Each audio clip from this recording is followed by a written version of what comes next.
ഇന്ന് നമുക്ക് slip not എങ്ങനെ ഇടാമെന്ന് നോക്കാം കേട്ടോ. Hi all, welcome to my crochet learning series day 3. ആദ്യം തന്നെ നമുക്ക് ഇഷ്ടമുള്ളൊരു യാണ് എടുക്കാം കേട്ടോ. ഞാൻ ഈ ഒരു കളറിലെ യാണാണ് എടുത്തിട്ടുള്ളത്. ഞാൻ ഈ പ്രോഡക്റ്റ്സ് ഒക്കെ മീഷോ എന്നാണ് വാങ്ങിയിട്ടുള്ളത്. അതിൻ്റെ ലിങ്കും കാര്യങ്ങളൊക്കെ നേരത്തെ വീഡിയോയിൽ കൊടുത്തിട്ടുണ്ട് കേട്ടോ. സോ ആർക്കെങ്കിലും വേണമെന്നുണ്ടെങ്കിൽ ഇപ്പോൾ വീഡിയോ ഒന്ന് ചെക്ക് ഔട്ട് ചെയ്ത് നോക്കിക്കോളൂ. ഇതാ നമ്മുടെ യാൺ ഇങ്ങനെ ഇടണം കേട്ടോ. ഒരു എൻഡ് ചെറുതും ഒരു എൻഡ് വലുതുമാണ്. ആ വലിയ എൻഡിൻ്റെ അറ്റം എന്ന് പറയുന്നത് നമ്മുടെ വർക്കിംഗ് യാണാണ് കേട്ടോ. അപ്പോൾ ക്യാമറയിൽ ഫുള്ളായിട്ട് എടുക്കാൻ പറ്റിയിട്ടുണ്ടായിരുന്നില്ല. സോ നിങ്ങൾക്കത് മനസ്സിലായിട്ടുണ്ടല്ലോ അല്ലേ. അപ്പോൾ ഇതുപോലെ നമ്മുടെ യാൺ ഇടാം. ഇനി നമ്മൾ ചെയ്യേണ്ടതെന്ന് വെച്ചാൽ ഇതുപോലെ ഒന്ന് ട്വിസ്റ്റ് ചെയ്തിട്ട് ഒന്നിടാം കേട്ടോ. എനിക്കിത് പറഞ്ഞു തരാനായിട്ട് അറിയില്ല. നിങ്ങൾ വീഡിയോ കണ്ടിട്ട് മനസ്സിലാക്കിക്കോട്ടെ. എന്നിട്ട് ഡൗട്ട് ഉണ്ടെങ്കിൽ ഞാൻ പറഞ്ഞുതരാം.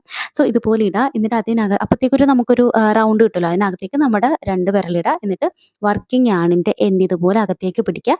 എന്നിട്ട് രണ്ടും ഒന്ന് അകത്തേക്കും ഒന്ന് പുറത്തേക്കും ഇങ്ങനെ ഒന്ന് വലിച്ചെടുക്കുമ്പോഴത്തേക്ക് അത് ഒരു കെട്ട് പോലെ വീരും കേട്ടോ. ഇതിനെയാണ് നമ്മൾ സ്ലിപ്പ് നോട്ട് എന്ന് പറയുന്നത്. ഈ സ്ലിപ്പ് നോട്ട് നമുക്ക് പല രീതിയിൽ ചെയ്യാം കേട്ടോ. ഇത് ഒരു മെത്തേഡ് മാത്രമാണ്. വേറെയും കുറേ മെത്തേഡ്സ് ഉണ്ട്. ഞാൻ ഒരു സിമ്പിൾ മെത്തേഡ് കൂടി പറഞ്ഞുതരാം കേട്ടോ. നെക്സ്റ്റ് വീഡിയോയിൽ ഞാൻ അങ്ങനെയാണ് ചെയ്യാറ്. സ്ലിപ്പ് നോട്ട് നമ്മൾ എങ്ങനെ ചെയ്താലും കുഴപ്പമില്ല. നമ്മൾ ശ്രദ്ധിക്കേണ്ട ഒരു കാര്യം എന്ന് വെച്ചാൽ ടൈറ്റ് ആകാനായിട്ട് പാടില്ല കേട്ടോ. ഇങ്ങനെ 2 ഇഞ്ച് നമ്മൾ വലിക്കുമ്പോൾ നമുക്കത് ടൈറ്റ് ചെയ്യാനും ലൂസ് ആക്കാനും പറ്റും. സോ ഒരുപാട് ടൈറ്റ് ആയാലും നമ്മൾ ഹുക്സിൽ വർക്ക് ചെയ്യുന്ന ടൈമിൽ കുറച്ച് ഡിഫിക്കൽട്ട് ആയിരിക്കും കേട്ടോ. ഞാൻ നിങ്ങളെ പോലെ ഒരു ബിഗിനർ മാത്രമാണ് കേട്ടോ. എന്തായാലും നമുക്ക് ഒന്നിച്ച് പഠിച്ച് നോക്കാം അല്ലേ. സോ ഒന്ന് സപ്പോർട്ട് ചെയ്തേക്കണേ.